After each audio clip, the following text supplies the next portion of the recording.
আসসালামু আলাইকুম প্রিয় ভিউয়ার্স ভাই বন্ধুরা, দেখতে পাচ্ছেন একটি সদ্য ভূমিষ্ঠ হওয়া বাছুরটি হচ্ছে আমাদের আলোড়ন সৃষ্টিকারী ব্রাহ্মা এক্স 253 বীজের। তো গাভীটি টকটকে লাল এবং বাছুরটি খুবই সুন্দর সাদা এসেছে। বাছুরটি বকনা এসেছে, এড়ে আসলে হয়তো আরও সুন্দর হতো।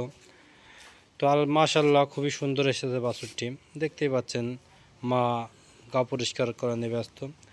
এদিকে দেখতে পাচ্ছেন যে হন্যে কালারের যে বাছুরটি, এটাও এই গাভীরই বাছুর, এটাও জিবিআর এক্স 253 দেওয়া ছিল।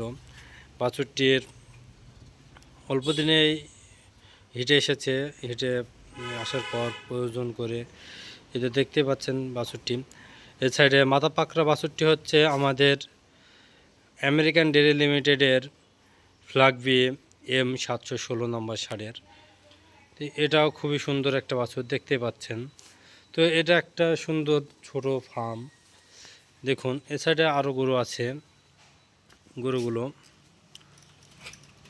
এখানে ফ্ল্যাগবি জাতের বাছুর আছে 2টা 3টা, আরও বিভিন্ন জাতের বাছুর আছে, সেগুলো আপনাদের আমি দেখাচ্ছি। এই যে এটাও হচ্ছে ফ্ল্যাগবি বাছুর M 716 বীজের। বাছুরটি খুবই সুন্দর, বাছুরটি এড়ে এসেছে। এটা হচ্ছে আমাদের আমেরিকান ডেয়ারি লিমিটেডের ব্রাহ্মা 1556। এটা হচ্ছে আমাদের আমেরিকান ডেয়ারি লিমিটেডের 1556 নম্বর ষাঁড়ের বীজ। বাছুরটি বকনা, খুবই সুন্দর, দেখতে পাচ্ছেন গঠন খুবই ভালো। এটা হচ্ছে আমাদের আমেরিকান ডেয়ারি লিমিটেডের ফ্ল্যাগবি, এটাও এড়ে। এটা কিছুদিন যাবত হালকা অসুস্থ থাকার কারণে হেরে গেছে। গরুটি খুবই সুন্দর, হাইট এবং গ্রোথ খুবই ভালো, দেখতে পাচ্ছেন। এটার ষাঁড় নম্বর হচ্ছে 705, এটার ষাঁড় নম্বর হচ্ছে 705। এখানে আর একটা আছে, এটাও আমাদের ফ্ল্যাগবি। এ বাছুরটিও খুবই সুন্দর, বাছুরটি বকনা।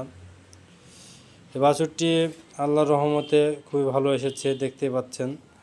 এই বাছুরটি হচ্ছে আমাদের আমেরিকান ডেয়ারি লিমিটেডের M 716 নম্বর ফ্ল্যাগবি। তো দেখতে পারলেন আমাদের 1556 বীজের ব্রাহ্মা, এটা হচ্ছে M 716 বীজের ফ্ল্যাগবি এড়ে বাছুর, M 716 বীজের ফ্ল্যাগবি বকনা। এটা হচ্ছে আমাদের আমেরিকান ডেয়ারি লিমিটেডের 705 নম্বর ষাঁড়ের ফ্ল্যাগবি। এখানে বড় মানের যে ফ্ল্যাগবিটি, এটা হচ্ছে আমাদের M 716 নম্বর ষাঁড়ের ফ্ল্যাগবি। এখানে আছে এটা জিবিআর এক্স 253 নম্বরের বকনা। এটা হেঁটে এসেছে 18 মাস বয়সে। এটা কতদিন প্রজনন করা হয়েছে? 516 প্রজনন করা হয়েছে।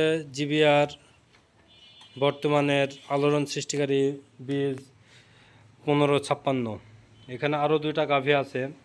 তো দেখতে পাচ্ছেন গোয়ালের জায়গাটি কত সুন্দর পরিষ্কার থাকার জায়গাটি, চার সাইড থেকে মনোরম পরিবেশ, পরিষ্কার পরিচ্ছন্ন একটি জায়গা। তো গাভী আসলেও লাভজনক একটা পশুপালন। গাভী পালন করে লাভবান হতে একটু সময় লাগলেও লাভবান হওয়া যায়। তো সকলে ভালো থাকবেন, সুস্থ থাকবেন, এই বলে আজকে ভিডিও শেষ করছি। আল্লাহ হাফেজ।